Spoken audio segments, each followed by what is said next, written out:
Mehmonsiz taom yemasdi.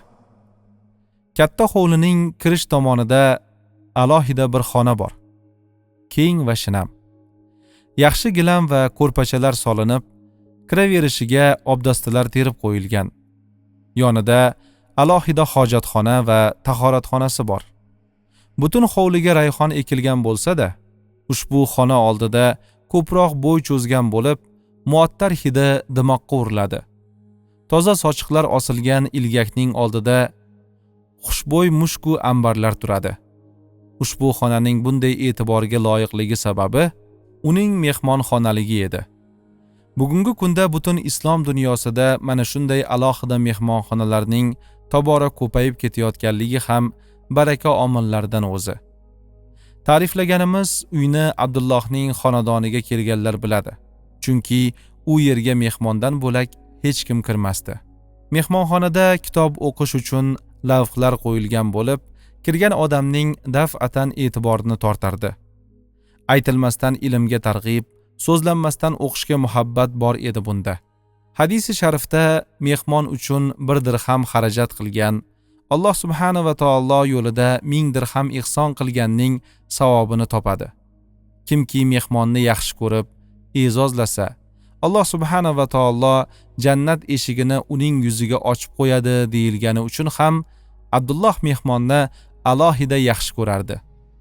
Shu sababdan mehmonnavozlikda ham ko'pchilikdan bir qadam oldinda edi. Bir kunda 2 mahaldan ortiq taomlanmas, zuho namozidan keyin va asrdan oldin yo keyin, ammo shomdan keyin, Ramazoni sharifdan boshqa oylarda va nafil ro'zalardan tashqari vaqtlarni istisno qilganda ovqatlanmasdi. Ayniqsa mehmonsiz taom yemas, agar musofir kelmasa 2 kunlab ovqatlanmas, hatto undan ham cho'zilib ketardi. Bizga aytardi: mehmon bilan yeyilgan taomdan oxiratda so'ralmas ekan. Shuning uchun mehmonni yaxshi ko'raman. Ustozimiz Imomi Azam hazratimiz mehmonnavozlik Ibrohim alayhissalomning sunnati derdi.